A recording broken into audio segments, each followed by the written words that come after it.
Hey there and welcome to SI Now. It's Monday, January 30th, and I'm Ryan Aselta. Super Bowl week is finally upon us. In a moment, we'll get an injury report in the run-up to this Sunday's big game. But first, let's welcome in SI legal analyst Michael McCann to discuss a new set of legal woes at Baylor University. And Michael, a new lawsuit filed Friday against Baylor University and their football program alleges 52 counts of rape over a 4-year period. The lawsuit comes from a student under the pseudonym Elizabeth Doe. Michael, can you tell us about Doe and her involvement in this case? Sure, Ryan. So Doe was a student at Baylor between 2011 and 2014, and she was part of the Hostess program, which is a program that many universities use that involve college women serving as tour guides for recruits who come onto campus, but there are certainly concerns that these programs are designed in a way that goes beyond serving as a tour guide. And her claim is that she went to a party hosted by football players, and she got very drunk at the party, and that she was brought back by two players to her apartment off campus, and she claims she was raped. Now, the police investigated, and they chose not to bring charges. And in addition, the police notified the university. She says the university essentially did nothing. In fact, not only did they do nothing in her view, but they discouraged her from moving forward. And then after a period of time, she decided to bring the case. She heard about what was going on at Baylor, the broader controversy. But it is a story that is alarming. On the other hand, from Baylor's perspective, the case may be brought too late in terms of the statute of limitations. And the university will certainly ask where she's coming up with some of the numbers that she has in terms of prevalence of rape. Yeah, certainly very alarming. The lawsuit alleges a culture of acceptance by Baylor where players had no fear of punishment or consequences. 52 instances over a 4-year period, Michael. If this is an accurate picture of life at Baylor, what will it mean to the litigation process? If it's accurate, now I think it's going to be very hard for that number to be proven by fact, particularly years after any of this would have occurred. If it's true, and if it somehow turns out in either a trial or prior to a trial and pretrial discovery, if it turns out to be remotely true, I imagine the NCAA will look seriously into the possibility of issuing sanctions. But so far, the NCAA hasn't taken that path. We know that with Penn State, many felt that the NCAA overplayed its hand, and certainly the court system seemed to agree. But in terms of the litigation, if it turns out that some of this is true, the university would be inclined to want to settle a lawsuit rather than take the risk that some of this could turn out to be true. But again, from Baylor's perspective, we want to give them the benefit of the doubt. They haven't had an opportunity to respond. We know that accusations are sometimes made that are not true. I mean, just Duke lacrosse, for instance, where there were allegations that turned out to not be true. We just don't know yet, so we'll have to see how the facts bear out. All right, we talked about the big if here. If the allegations against Baylor prove to be true, what do you think it could mean to other college football programs around the nation? Well, Ryan, I think at a minimum, programs should think seriously about these hosted programs. I think they are, in my view, fairly troubling if women are being, if not told, but pressured into having some type of sexual relations with recruits that come onto campus. We've seen these allegations at a number of universities. I think it creates very troubling dimensions in terms of objectifying women. Whether or not raping is happening, I think that part of the story warrants further scrutiny by universities in how they think about recruiting athletes to campus. And I also think it requires universities to think seriously about their Title IX procedures, ensuring that proper channels are set up so that information is conveyed, so that victims, or at least alleged victims, aren't discouraged. The last thing that we should do is discourage somebody who believes they've been the victim of a sexual assault. Universities have a lot of power, and they can make it difficult for students who are, in many cases, teenagers from moving forward. So I think universities need to be very transparent, very deliberate, so that victims, or at least alleged victims, feel as if they have an opportunity to bring their arguments, and that will help universities ensure that they're punishing correctly. You know, universities can't treat athletes differently. Once someone's treated differently, that person's more likely to make mistakes, more likely to feel emboldened to do the wrong thing. So I think universities need to be very strict. All right, Michael, should be interesting to see how this case plays out and also possibly the change that it prompts around college football around the nation. Michael McCann, thanks so much for being with us. Thanks for having me, Ryan. All right, now on to Super Bowl 51. Earlier, I had a chance to speak with Professional Physical Therapy's Regional Clinical Director, Joseph Trani, to discuss the Falcons and Patriots' injured players going into Sunday's big game. We also took a look back at 3 of the biggest injuries to happen during a Super Bowl.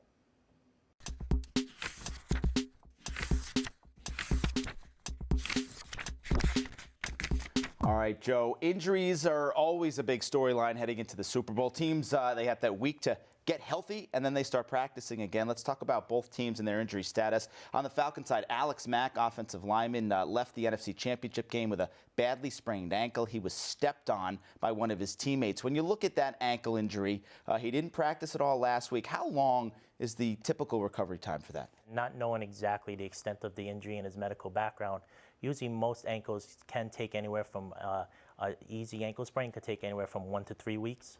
A more specific one, like a high ankle sprain, can take anywhere from 4 to 6 weeks to get better. So it all depends on the exact extent of the injury and how he did it. Again, being a center, his mobility will be a kind of limited. But you know, sometimes the Super Bowl, when you get that adrenaline flowing, it does make a difference in getting you onto the field. Interesting. That time frame falls right in the middle of where we are with Alex Mack. Talk a little bit more about what limitations he may have in a game like this with his injury. I know there's ways to get him ready to be on the field. Do you expect him to be a little bit limited, though? What I would say is, like, if this was a patient that came into professional physical therapy, one of my patients, the biggest thing is to work on that range of motion, because we need to get that going as soon as possible, to get that full range of motion back, get the swelling out of there, which is a limiting factor. After that, then we could start doing some strengthening exercises, some proprioceptive exercises to get him back, and then we could check his mobility, which he, especially as being in a center, you need that lateral mobility to get back into that position.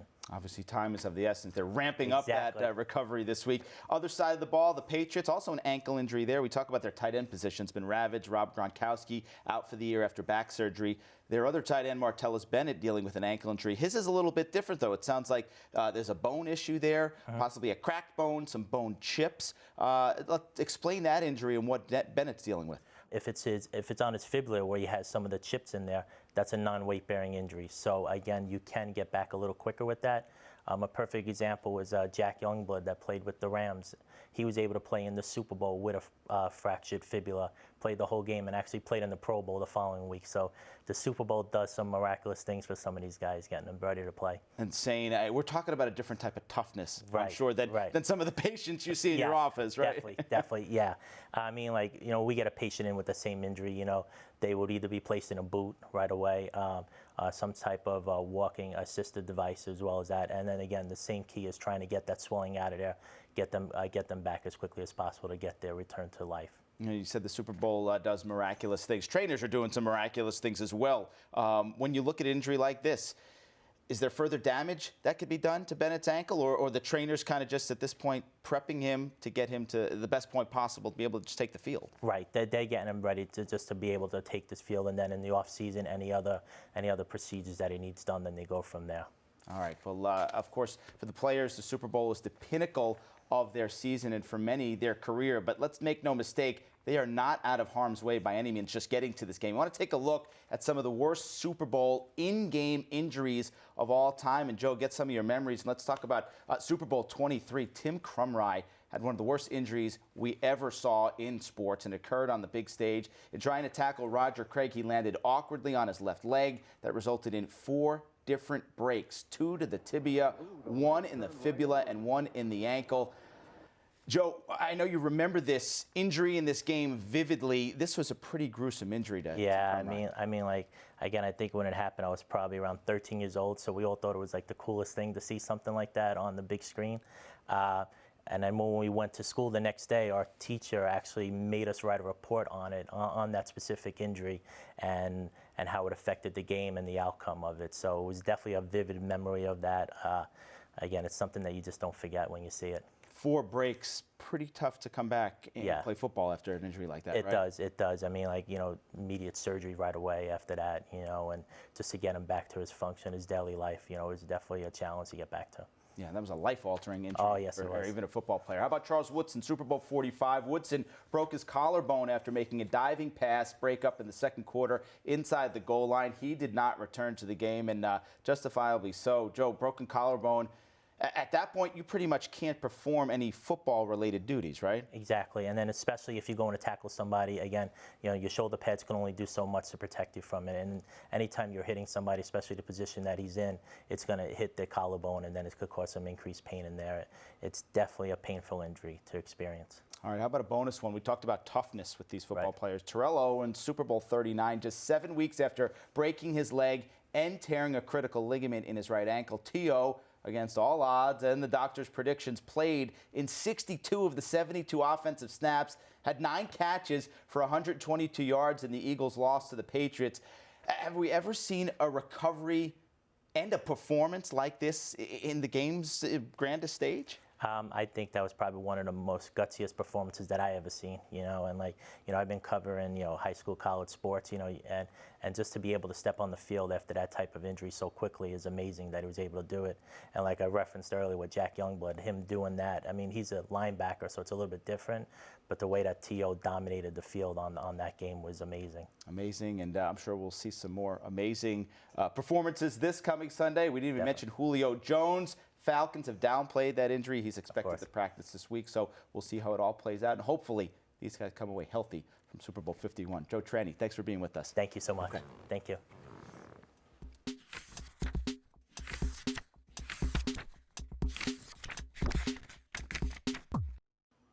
Wow, T.O. really one of the gutsiest Super Bowls that we've ever seen. Let's hope the guys stay healthy on the field this week. All right, let's move over to the NBA, where in the East, it's clear the Cavaliers are the premier team in the conference. But over the last month or so, one of the most consistent teams resides in Philadelphia. Let's welcome in Sixers head coach Brett Brown. And coach, your team all of a sudden has become one of the most exciting young teams to watch in the league. You guys have won 9 of 14 games in January.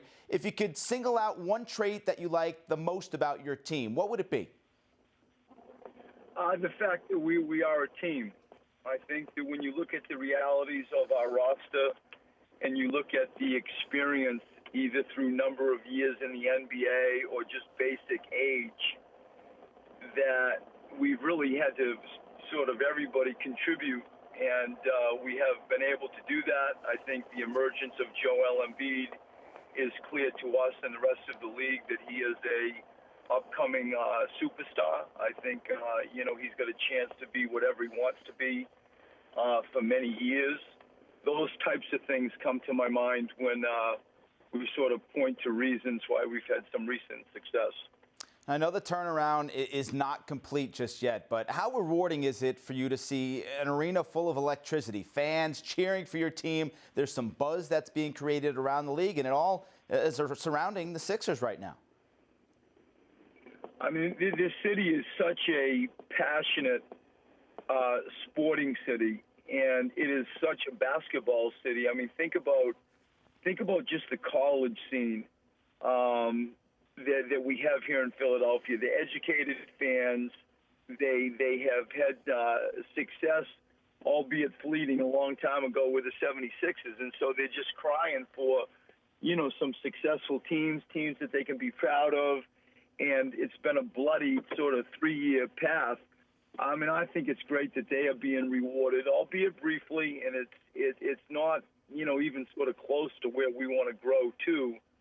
You mentioned Joel Embiid. Let's talk a little bit more specifically about really the man in the middle of this revival. Why has he been able to make such an impact this season for you guys? Well, I think he's jumped into the league with almost an unwarranted skill package, given that he really hasn't played much basketball over, 2.5 years. He's really got a gift intellectually to know a lot about the game for be it, at a very young age and not having been playing much basketball. Now, having said that, he's got a long ways to go, and all that is just so exciting for us.